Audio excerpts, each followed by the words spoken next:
Right, so what we're going to do is we've got a drum track, and we are going to essentially we're going to time them.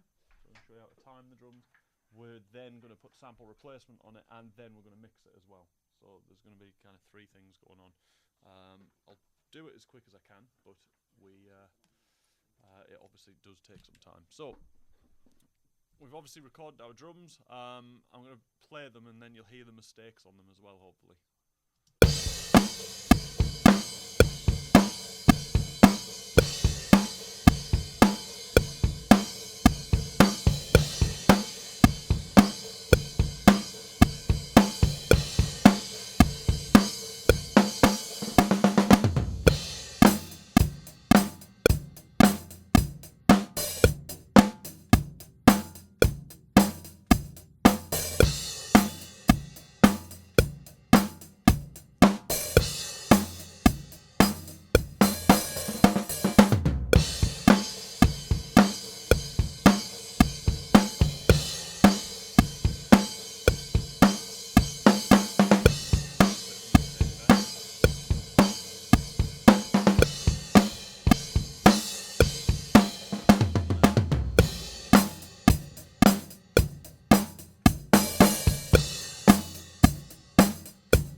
And then we've got a repeated chorus. So in essence, we've got a bunch of sections there. So first thing I'm going to do is I'm going to time them. Now, what I would always recommend you do before you do anything where you might kind of destroy the take you've got. So let's say we've comped, we've done loads of takes. We've comped our takes together. We're happy with what we've got. I would duplicate the layer. Okay, and it'll automatically do that. You can see there it's gone to kick 0, 1. So duplicating the layer obviously protects you. It means any mistakes, you can just go back nice and easy to that and pick things up again. So I'm going to select the area that I want to time. Go to event, go to beat detective, and capture the selection. I'll do it in 16th, I think. Capture the selection, do it in low emphasis, and hit analyze. It takes a couple of seconds, and it will go through the track. Now, what you should do is have a look at the track and make sure it's picking up the stuff that you want it to, and that you can see from that anyway it kind of is. Not so much on that fill, but that's a lot quicker. We should be fine though. Yeah, all looks pretty good. So once you think you're happy with the way it's picked everything up, move it down to separation and click separate. Separates the whole lot. Then click region conform, and it will conform the whole lot. Then hit edit smoothing. I usually use about 3 milliseconds. It depends from track to track, but 3 milliseconds is quite quick. And then you let it basically fill and prepare the fades, which it does really quickly, but then when it's doing the crossfades, that takes a little bit longer.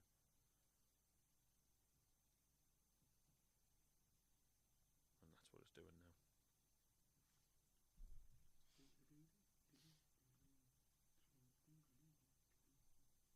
If you've got drums that are horrifically out of time, you might find that you have to go in and do it all by hand. You might not be able to rely on Beat Detective. You might have too many problems with that. It's quite good though. Beat Detective is generally quite good.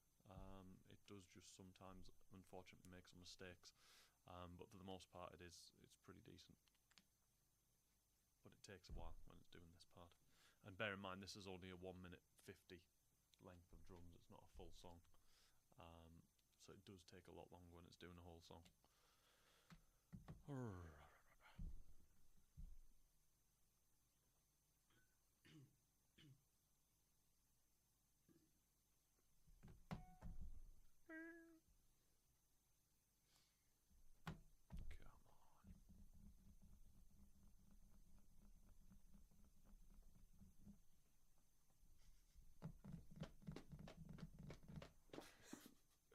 It's getting there.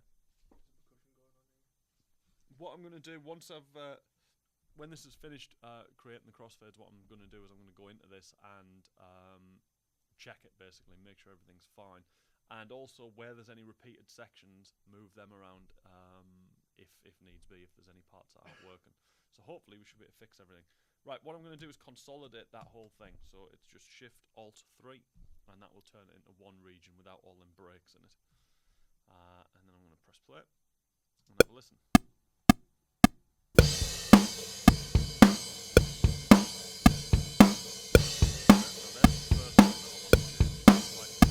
So I'm going to get rid of that.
There. So I'm going to go and pick this up from this section here, since it's the same hit and it's the same beat.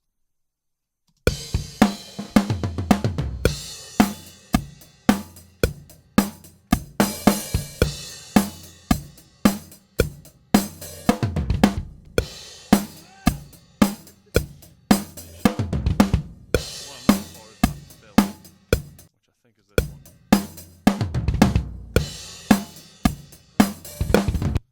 Pick that up because I deliberately did that fill over and over again.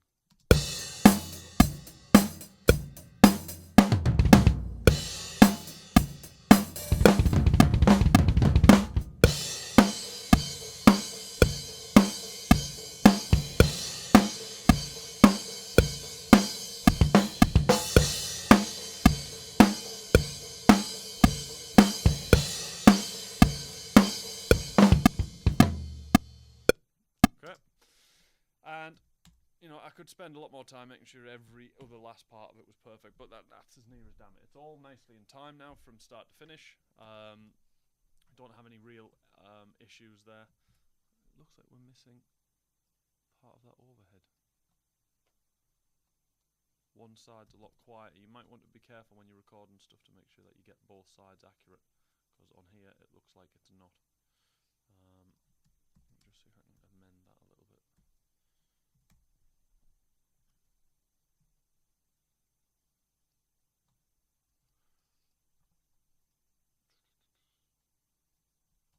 Turn it up a bit, make it so it's a bit similar.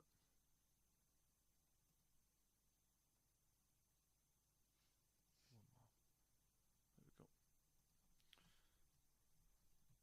Yeah, obviously balance it when you're doing that, and recording and make sure those overheads are balanced, because there they weren't.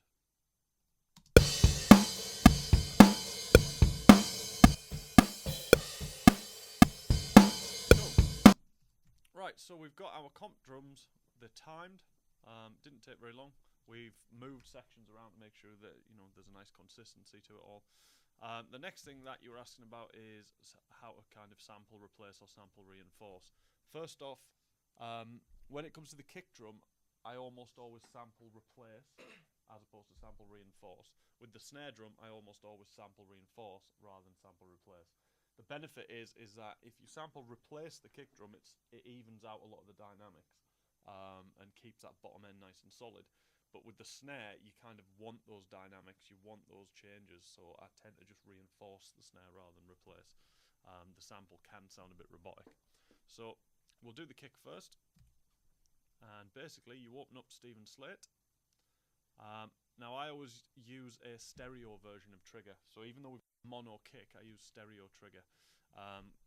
What you need to remember is that on trigger, the samples have room samples on them. Those room samples are stereo, so it opens up the drum a little bit more. Certainly in terms of the reverb and the resonance, it opens up a lot more. So you pick basically a sound that you want. I'm going to pick the Deftones one, just for the sake of it. You know, there isn't any right or wrong. You just pick whichever one you think sounds best within the track. So once you've basically double-clicked it like I did there, it loads it up, and you've got your Z1, your Energy, and your SSDR samples. Basically, from my understanding of it, is you've got a close mic, you've got a room mic, and then you've got a very big room mic, much further away, a distant room mic. And you can adjust the levels of those. You know, you've got volume there. You've even got attack and release and sustain on them. So if the sample's too long, you can shorten them and dampen them. You can also pitch shift them if you want as well, and that's quite useful. So I've got the kick drum on, and all I'm going to do is I'm just going to hit play, and I'm going to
say, I replaced the kick, so I'm just going to hide and make the kick inactive now.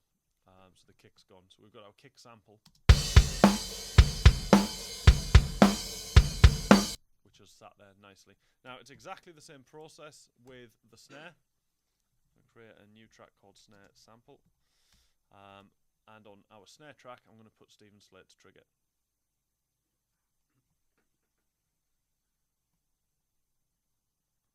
And again, you can pick any type of sound that you want.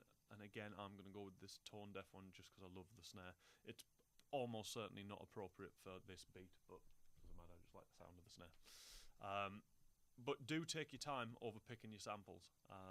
You know, pick something that's going to fit within the genre. Not all of the snares on here are, you know, right for the genre that you're working on. And again, exactly the same thing. You've got your articulation down here, snare full, so it's going to use the full set of articulations. You've got snare rim shot. That's the really aggressive one. That's where you catch the side of the rim with the snare.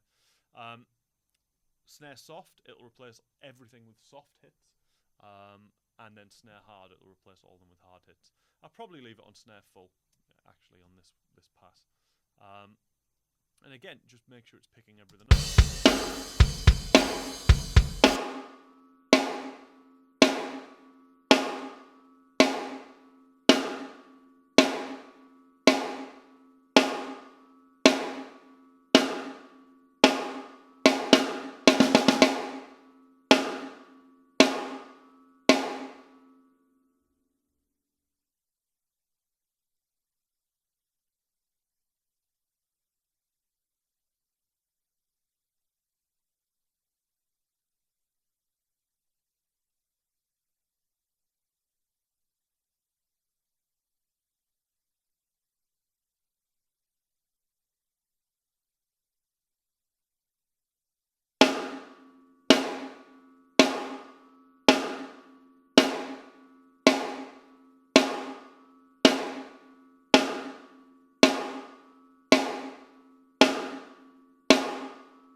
And so we've now got our drums without kicking our snare replacer. If we just play back that.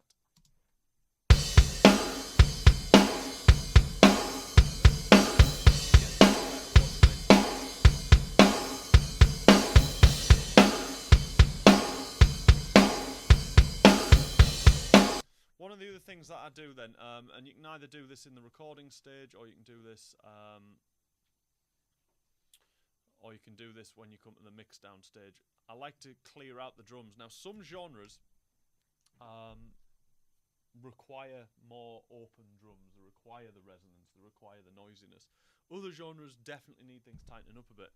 The problem with toms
had ride cymbals and hi-hats separately mic'd up. We do have a hi-hat there, but if you had ride cymbals and hi-hats separately mic'd, you could also do the same thing with them.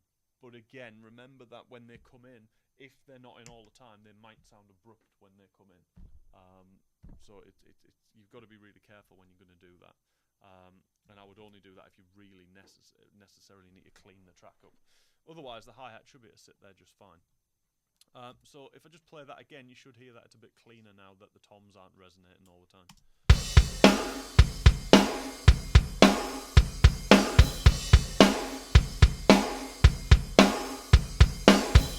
It's mainly on the kick drum. You notice that the kick drum is just a bit tighter. It just has a little bit more kind of control to it. So once you've got all of this lot,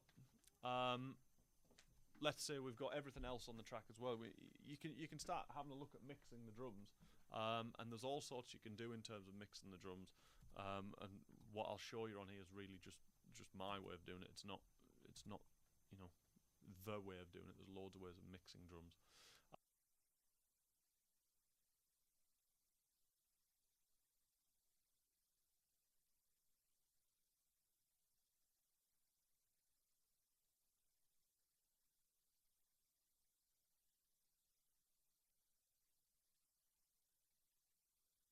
there. The purpose of pulling all of these things down is just so that we can start from scratch, really, and watch the master fader. So we've got a master fader on here. It's set at 0. That's going to be our meter. That's going to be our safety. If you go over 0 dB, you're obviously clipping, and you're clipping in the digital world, which is not good. You don't want to be clipping in the digital world. It's nasty. It doesn't sound good. It just knacks the audio. So the master fader is going to sit at 0, and then we're going to start bringing the other parts of the kit in. One of the things to bear in mind about Steven Slate samples that's different from other samples is that they are mix ready. So he's taken the time to run them through compressors and EQ and essentially get them to the point where you should be able to just drop them in the track. Now that's not to say you won't have to EQ them for your track, you won't have to add compression. But what I do like is that the bottom end on them is obviously prejudged. He's taken the time out to kind of sort out the bottom end on it and make sure it's controlled and make sure it's right, which provides you then with a reference for your bottom end for the rest of the mix, which again is quite nice. But it obviously depends from song to song, and it depends on what you're working on. But it does mean that you've got a rough guide on the bottom end. So bring up the kick and make sure it's hitting at a decent volume. So in this instance, I want it to get into the yellow.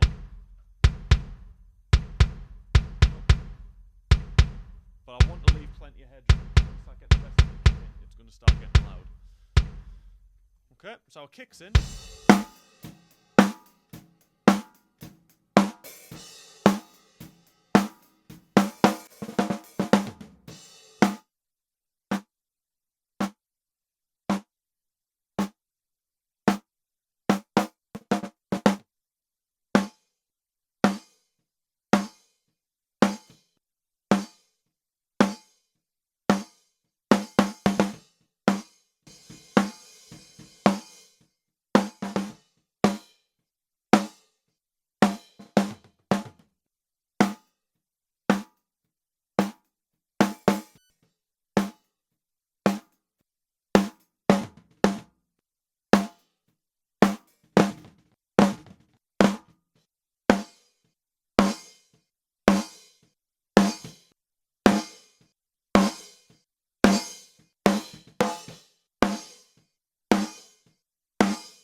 And then we're going to use a little.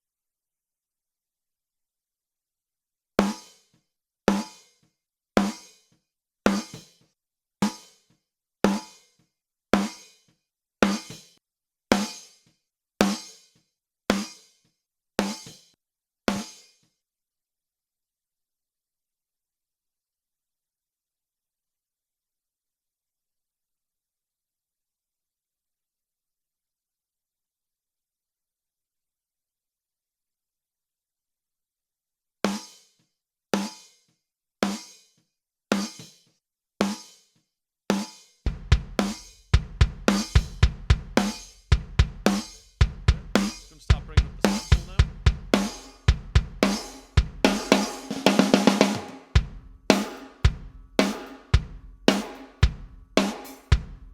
Quite like that.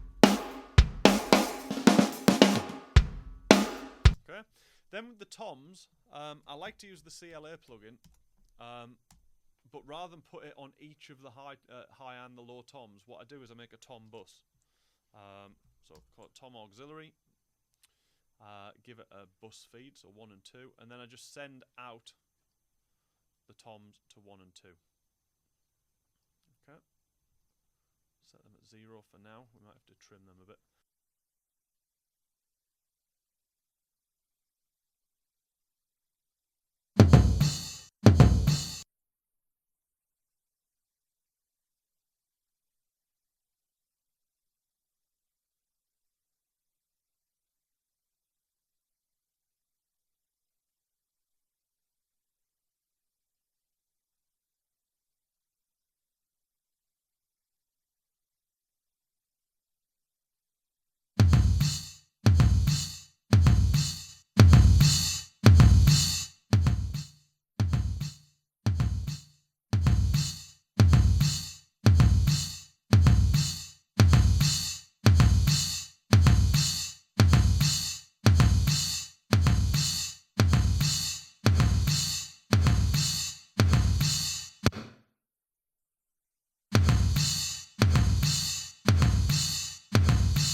back to this and we can trim it up. But without that,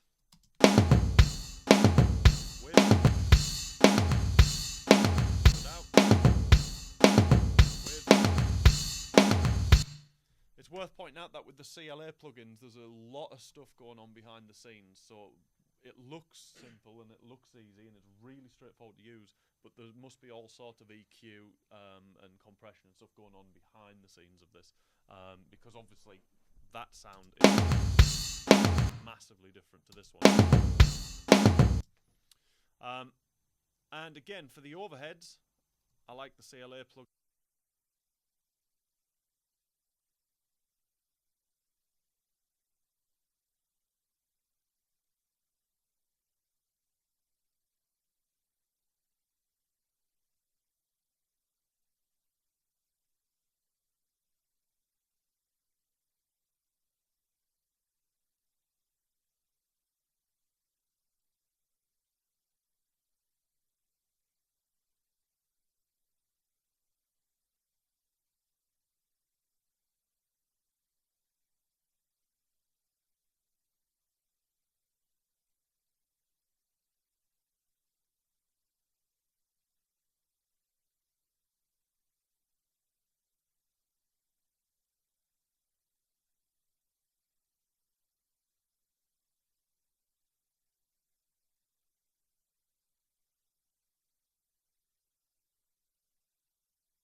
So let's have a listen to it with our overheads and our toms.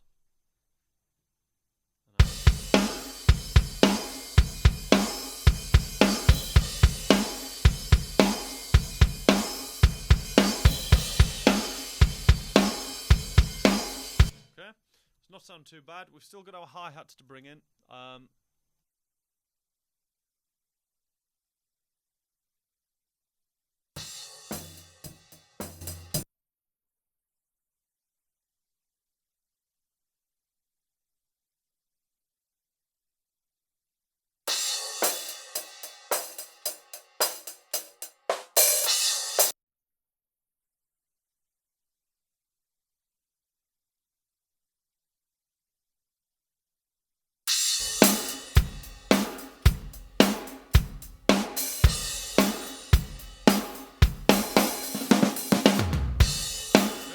So that's sounding really good. We've still got our fake room to bring in.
Turn that right down and gradually bring it in. You'll hear the kind of the drum mix just fill out, and then you'll hear a point where I've gone too far.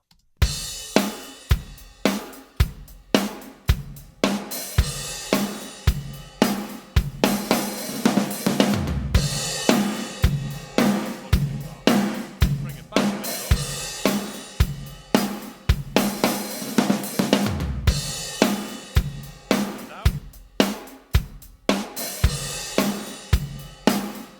Still say it's a bit aggressive on the bottom end, so you can just roll a bit more of that off.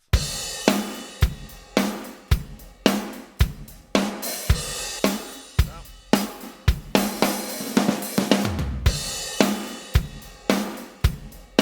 I mean, the stuff that it does to the snare particularly is enormous. It just really opens it out.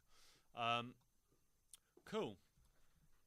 If you get that far, and I mean, that's sounding nice. That's a decent drum mix, and if that's what you've got for your assignments, brilliant. Because it does sound really cool. There's extra steps you can go on. I'm going to do them now as well. I'm going to show you these extra steps. These are some of the things I've been doing recently on drum buses. On drums, to try and get them to be even more aggressive and to be even more, big and cool sounding. What I'm going to do is a technique called parallel compression.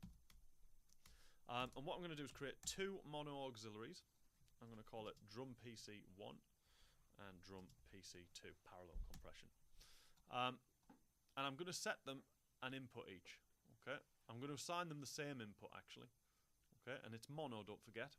We're not in stereo. So bus 3, bus 3. And what I'm going to do is I'm going to send the kick drum to it. Bear in mind that I'm sending it, I'm not routing it. Okay, that's the difference there. I'm not using this section here to route the output, so our output's still going to the master. What I'm doing is essentially splitting the signal by using a send. And I'm going to make sure that I go pre-fader. Okay, if you go pre-fader, it means that I can control this and do whatever I want with this, and it'll make no difference to our actual fader. Okay, that means in fact I can have the kick completely muted, and if I mute off all the drums here, you'll see what I mean. There's all the drums muted, yet the kick's still coming through because it's going pre-fader. And what I'm going to try and do is match those levels that I've just had. So -1 for that one. The snare I'm going to send through as well. that's plus 1.8. And I'm also going to put the snare sample, and that is minus 4.3. Okay, so basically I've sent the kick and the snare through to these parallel compression channels. Okay. And they are going pre-fader. The next thing I'm going to do, well, there's a multitude of things you can do, but what I'm going to do is use a transient modifier. Okay, and this is going to essentially allow me to control the front end, the initial whack. I can either add more whack or less whack. Sweeten it, that's less of it. See that I've taken away. More of it, and it's going to get really aggressive. The other thing that this is going to do is it's going to clip like mad. Now, there's no way for us to pull it back, but what we can do is put a limiter over it. You can hear how aggressive that's just got. Stick a limiter over the top of it so that we've got a bit more control. The Waves plugins are going mental on this computer. There we go.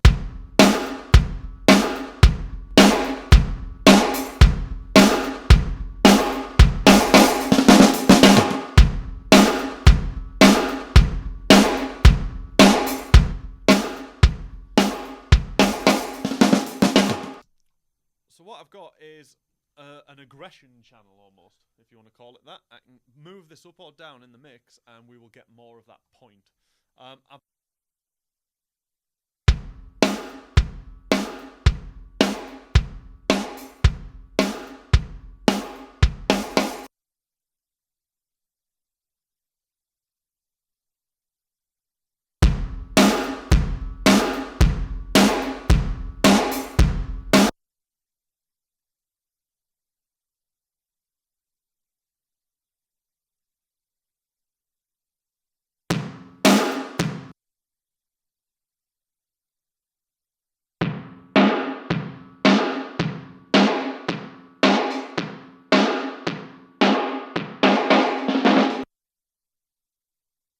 Again, these are just flavors.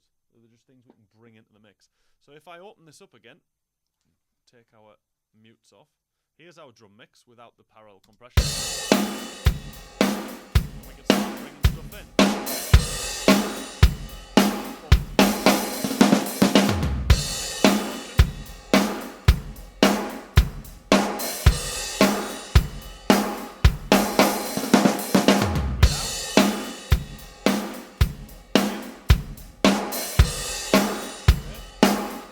Subtle things, but it's adding that extra point to the kick and the snare. It's adding that push. Then the other thing I like to do is more parallel compression, but this time across the entire drum mix. So I'm going to call this drum mix 1 and this one drum mix 2. This time these are stereo auxiliaries, okay, because I'm going to send my entire drum kit through them. Okay, so select all the things. I'm not going to send the parallel compression channels, just the drum mix. 5 and 6 I'll use. Set the inputs for 5 and 6. 5 and 6 and 5 and 6. There we go. I'm going to mute off one of them for now, so I'm just monitoring through one. Okay. And what I'm going to add to this is compression.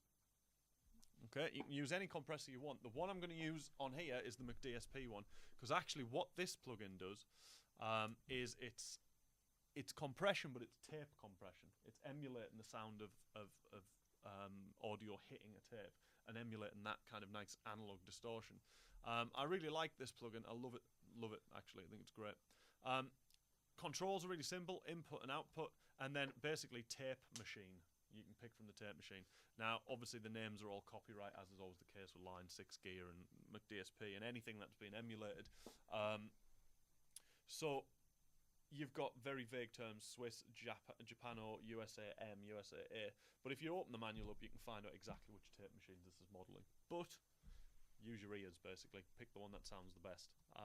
So what I'm going to do with this particular mix one, I'm going to hit it really hard with compression. I'm going to kind of make it pump. Because again, this is just going to feed the main mix.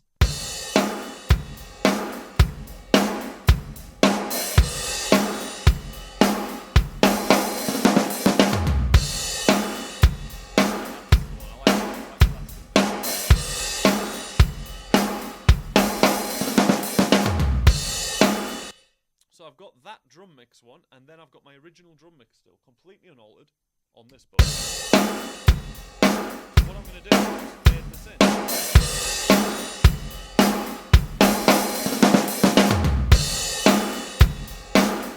Without parallel.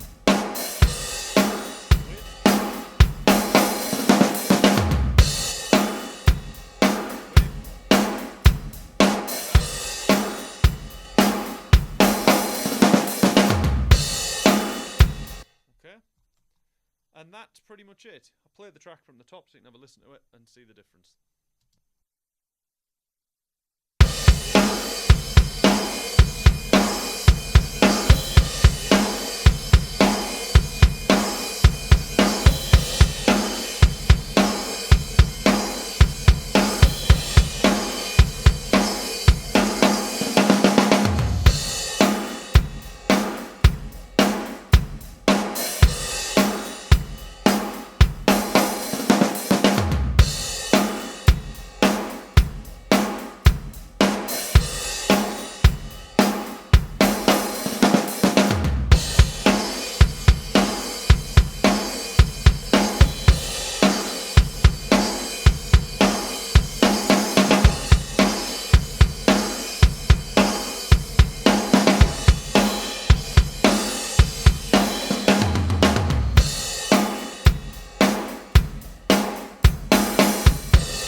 That's pretty much it.